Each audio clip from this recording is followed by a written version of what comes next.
안녕하세요, 인프라아빠입니다. 네이버 블로그를 할 때 가장 힘든 부분이 뭘까요? 상단 노출? 방문자 증가? 체류 시간? 이런 게 아니라 막막함, 답답함, 귀찮음, 힘듦 이런 거 아닐까요? 제가 네이버 블로그 교육을 하면서 재능이 없어서 실패한 사람은 단 한 명도 본 적이 없습니다. 100% 마음 잡기에 실패하신 분들이 포기를 하시더라고요. 오늘은 네이버 블로그 성장에 도움을 주는 기술적인 측면과 자꾸 게을러지고 미루게 되는 인문학적 고민을 한 번에 해결할 수 있는 방법을 알려드릴까 합니다. 구독과 알림 설정은 제게 큰 힘이 됩니다.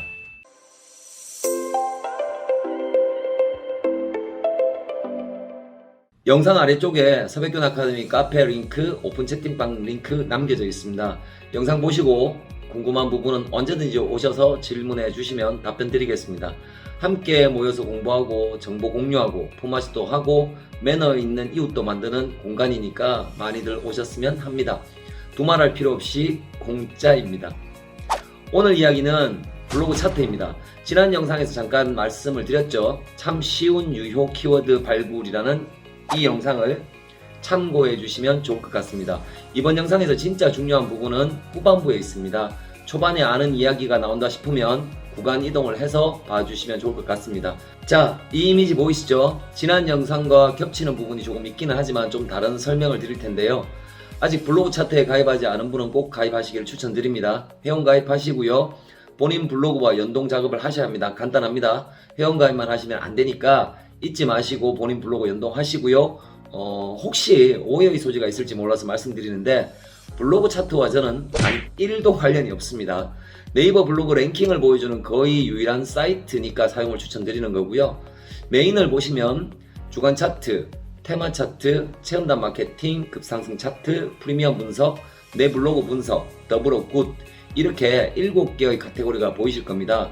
주간 차트는 말 그대로 주간 차트입니다. 매주 월요일 랭킹 업데이트가 있지 않습니까? 그 결과를 보여주는데요. 31개 대카테고리별로 이번 주 1위부터 20위까지 보여줍니다. 테마 차트도 이와 유사한데요. 다른 점이 있다면 랭킹이 아니라 인지도라는 조금은 애매한 기준으로 1위부터 10위까지 보여주는데 주간 차트와 테마 차트를 오가면서 상위 블로그들의 타이틀 작성법, 본문 전개와 구성, 그리고 메인 키워드 등을 벤치마킹을 수시로 하시면 좋을 듯 합니다. 체험단 마케팅이라는 카테고리는 여러분보다는 광고주를 위한 카테고리니까 별도의 설명이 필요 없을 것 같고요. 급상승 차트를 보시면 주간별로 상승 곡선이 보이실 겁니다. 자신과 유사한 카테고리에 있는 분이 급상승한 구간이 있다면 그 급상승한 블로그를 방문해서 어떤 키워드를 통해서 어떤 타이틀을 통해서 어떤 본문 전개를 통해서 이렇게 급상승했을까 좀 살펴보시면 좋은 글감이나 많은 힌트를 얻으실 수 있을 겁니다. 타산지석이라고 하지 않습니까? 사람은 자기가 자기 모습을 볼 수가 없어요. 거울이라는 게 있지 않으면, 즉 남을 통해 자기를 비춰보는 거죠. 그래서 우물 안에 개구리처럼 내 것만 보지 마시고요. 좀 잘 나가는, 좀 잘하고 있는 좀 상위 블로그들 수시로 보다 보면 어느 순간 눈에 익게 되고 좋은 점을 많이 배우실 수 있습니다.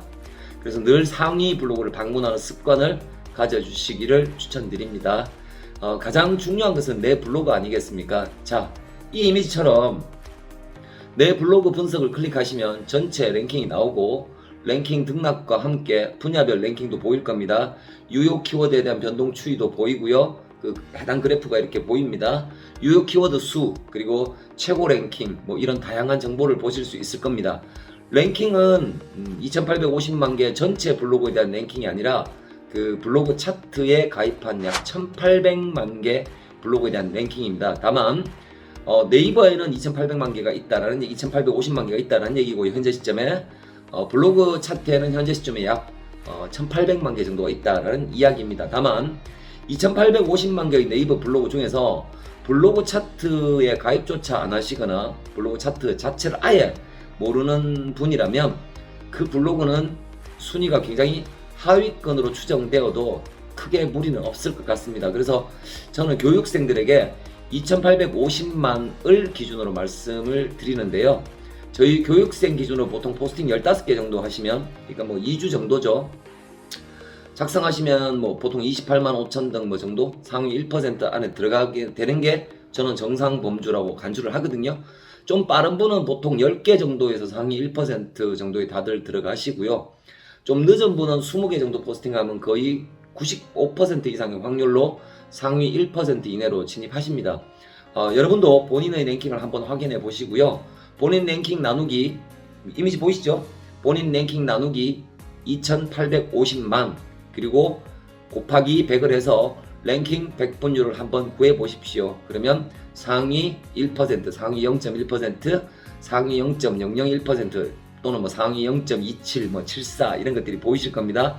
자신의 랭킹 자기 거잖아요. 관리 좀 하시고 관심 좀 가지면 좋지 않을까 싶습니다. 포스팅을 시작한 지 몇 달이 지났고 발행 컨텐츠 수가 60개를 넘는데 상위 0.1% 그러니까 0.19에서 0.10이죠. 예. 그래서 0.1%대 그게 약 57,000등에서 28,500등 사이거든요. 그래서 본인이 발행 컨텐츠 수가 60개가 넘었는데 이런 상위 0.1%대에 들어가지 못했다면 지금 블로그 활동 조금 수정하셔야 합니다. 유효 키워드도 눈여겨볼 필요가 있습니다. 랭킹은 매주 월요일 업데이트가 되고 일주일 동안 변함이 없지만 유효 키워드는 실시간으로 변동이 되는데요. 포스팅 개수가 60개가 넘는데 유효 키워드가 8, 90개가 안 된다면 그것도 조금 문제가 있는 겁니다. 블로그 시작해서 보통 3개월, 4개월이 지나면 포스팅 개수가 100개 정도 되지 않습니까? 그러면 유효 키워드는 무조건 100개를 넘어야 합니다. 이 부분도 한번 체크를 해보시기 바랍니다. 내 유효 키워드는 지금 몇 개일까? 내 포스팅 개수는 몇 개일까? 한번 관리를 해보시고요. 지금 말씀드린 수치, 그러니까 뭐 3, 4개월 정도 하면 100개가 넘어야 되고 뭐 이런 이야기들 있지 않습니까? 이거는 제 기준에, 그러니까 저희 교육생들 기준으로 미니멈을 말씀드리는 거고요. 조금 빠른 분은 두 달 정도 하시면 충분히 유효 키워드 100개가 넘어갑니다. 포스팅은 한 5, 60개 정도 이렇게 보시면 되고요. 여러분의 키워드는 몇 개입니까? 구독, 좋아요. 가끔 블로그 차트 랭킹이 맞다 틀리다 하는 분들도 계시고 랭킹보다 지수가 더 중요하다고 하시는 분들도 많습니다. 뭐 완전히 틀린 얘기는 아닙니다. 하지만 지수는 측정의 방법이 객관적 기준이 명확하지 않습니다. 사이트마다 다 틀립니다. 지수 평가의 신뢰도를 제가 높게 볼 수 없는 이유가 바로 그것 때문입니다. 지수를 평가해준다, 지수를 봐준다는 사이트가 다수 있거든요.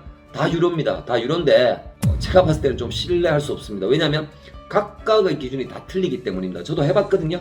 여기다 넣어보고 저도 여기다 넣어봤단 말이에요.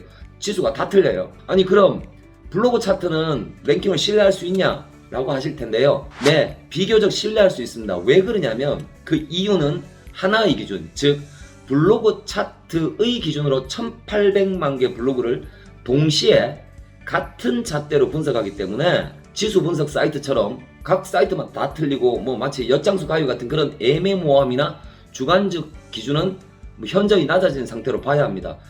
반대로 지수 분석 사이트는 최소 1000만 개 이상의 블로그를 동시에 동일한 잣대로 분석한다면 제가 그 또한 신뢰도가 높다라고 믿을 겁니다.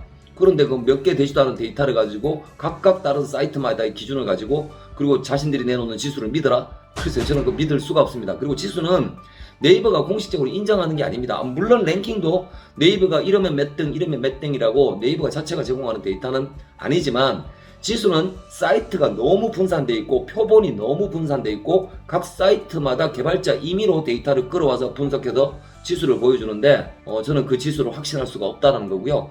랭킹도 물론 네이버가 공식적으로 인정하는 거 아니고 네이버의 데이터를 땡겨와서 블로그 차트 임의로 만드는 겁니다. 하지만 1800만 개의 표본 모델을 하기 때문에 빡빡하게 랭킹을 매기면 1800만 개가 동시에 빡빡한 거고요.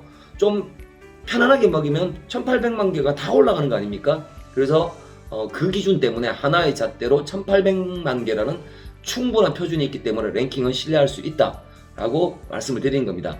지수 측정의 경우는 집체성이 떨어집니다. 그러니까 적어도 1000만, 2000만 표본이 있어야 된다는 거죠. 그리고 사이트마다 틀린데 제가 객관성을 어떻게 신뢰한다고 말씀을 드릴 수 있겠습니까? 약하다는 이야기입니다. 뭐 지수를 보여주고 유료를 결제받는 사이트를 뭐 폄하하고 비난하자는 의도는 아니고요. 제 개인적으로 표본이 많느냐, 표본이 작으냐, 저는 이 차이입니다.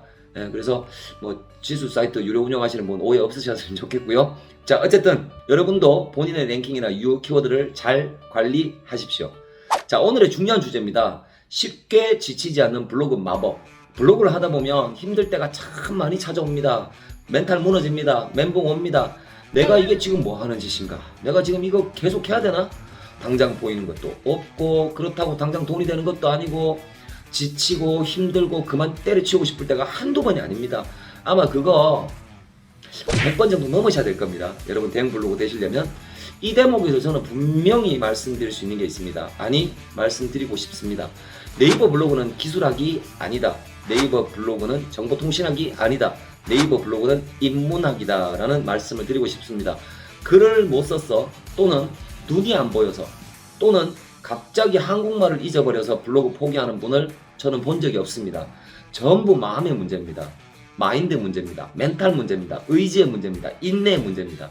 재능이 부족해도 상관없습니다. 꾸준히만 하면 누구나 다 성공할 수 있는 거 블로그는 맞습니다. 꾸준히 이어가지 못한다는 게 가장 큰 문제입니다. 이걸 해결하는 방법은 긴장과 자극을 받아서 지쳐도 다시 일어나게 하는 것인데요. 자기가 자기를 자극하는 방법, 그리고 남이 자기를 자극하는 상황을 만드는 방법을 병행을 하시면 쉽게 포기하지 않습니다. 자기가 자기를 자극하는 방법은 공개 선언 효과, 즉 주변에 선언을 하라는 의미입니다. 나는 블로그를 어떤 목적으로 하고, 나는 어떻게 할 것이며, 언제까지 어떤 결과를 낼 거야 라고 계속 주변에 공개 선언을 하라는 의미이다. 마치 자기가 홈런을 칠 방향을 이렇게 야구 배트로 가리키는 홈런왕 베이브 루스나, 또는 나는 몇 회 KO 시킬 거야 라고 손가락을 펼쳐 보이면서 상대방을 압도하는, 심리적으로 압도하는. 근데 실제로 많이 그 정확도가 높거든요. 무하마드 알리처럼, 베이브 루스처럼 야구 배트를 자기가 홈런 날릴 펜스 방향을 가리키거나 상대를 KO 시킬 라운드 숫자를 손으로 가리키는 이런 것을 공개 선언 효과라고 얘기하는데요. 영어로 이제 Public Commitment Effect라고 하죠.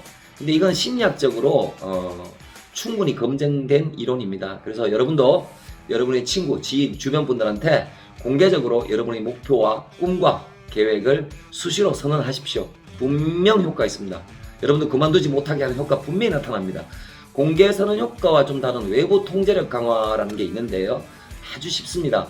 공통의 목표를 가진 집단에 소속되어 적극적으로 행동하는 겁니다. 혼자 산에 가면 잘 지치거든요. 그리고 한 주 갔다가 그냥 다리 아프고 이러니까 쉬어버리는데, 산악회 들어가서 막 전화 오고 막 오라고 집 앞에 찾아오고 막 이러잖아요. 그럼 또 어떻게 보면 반은 질질 끌려 나가잖아요. 그럼 또 산을 오르게 됩니다. 그것처럼 공통의 목표를 가진 집단에 소속되어서 적극적으로 행동하면요, 반드시 그 꿈을 이루실 수 있습니다. 이런 말이 있지 않습니까? 빨리 가려면 혼자 가고 멀리 가려면 함께 가라는 말처럼 저도 이 방법을 교육에 적용하는데요. 카페, 오픈챗, 밴드, 교육생끼리 서로가 서로에게 힘이 되고 서로가 위로가 되어주고요. 이런 시스템을 운영한 지가 꽤 되었는데, 강사 혼자 떠드는 강의나 혼자 공부하는 독학이나 개인 컨설팅보다 함께하고 참여하는 게 쉽게 지치지 않는 가장 확실한 방법이다 라는 말씀을 드리고 싶습니다. 자, 그런데 블로그 차트와 꾸준함이 무슨 관련이 있냐 라고 질문하는 분이 계실 겁니다. 매일매일 자극을 받아야 한다고 말씀드렸지 않습니까? 매일 포스팅에서 상단 노출이 잘 되는지, 조금 이상한 표현입니다. 마치 카지노에서 카드패를 쪼우는 맛 비슷한 쾌감이 블로그의 묘미 아니겠습니까? 매일매일 상단 노출 포스팅 발행하고 나면 뜰까 안 뜰까 이런 재밌지 않습니까? 그래서 매일매일 상단 노출의 패를 쪼아보시고 자극받으시고요. 유효 키워드도 매일 늘은지 주는지, 그것도 한번 패를 쪼아보시고요. 긴장감 자극 좀 받으시고요. 방문자가 느는지 줄었는지, 그것도 한번 자극받으시고요. 이런 데이터들, 방문자 또는 오늘 포스팅한 게시물이 또 상단 노출됐는지 이런 것들을 메모하는 습관을 가지다 보면요, 매일매일 데이터에 의한 자극, 결과에 의한 자극에 본인을 노출시키게 됩니다. 그래서 쉽게 잘 지치지 않습니다. 게다가 매주 월요일, 일요일에 잠들 때 두근두근 하거든요. 일주일에 한 번 월요일 오전이면 랭킹이 업데이트 됩니다. 그때 또 한 번 짜릿한 월요일이 됩니다. 누군가 저한테 그 얘기 하더라고요. 대표님, 제가 블로그 차트 가입하고 나서 월요병이 없어졌다고 하더라고요. 월요일 오르기 싫었던 거죠. 일요일 이제 눈 감고 들어놓을 때 월요일이 안 왔으면 좋겠다 이런 생각 하시는데, 이제는 이제 그 블로그 차트 랭킹이 매주 기대가 되는 거예요. 그래서 월요일 빨리 왔으면 좋겠다 이런 마음으로 바뀐 거죠. 그래서 어쨌든 일주일에 한번 월요일 오전에 블로그 차트 랭킹이 업데이트가 됩니다. 그때 또 한번 짜릿짜릿한 성취감이나 또는 실망감 같은 살짝 오기가 드는 실망감입니다. 그런 자극을 스스로 받아야 되죠. 그래서 그런 자극에 스스로 노출시켜 보셨으면 좋겠고요. 제가 교육생들에게도 블로그 차트를 반드시 보게 하는 이유도 블로그 차트에서 제공하는 데이터 같은 것들이 데이터로서의 효용성도 있지만 매주 업데이트되는 랭킹에 대한 강한 심리적 자극이 꾸준함을 유지하는 중요한 요소라고 저는 확신하기 때문입니다. 때로는 지난주의 보상이기도 하고요. 때로는 은근 오기가 발동하는 실망감이 밋밋하고 지루함보다는 10배, 100배 낫기 때문입니다. 여러분도 매일매일 상담 노출의 카드패를 쪼아보시고 매주 월요일 랭킹 등락의 자극을 받아보시면 어떨까 싶습니다. 좋은 하루 되십시오.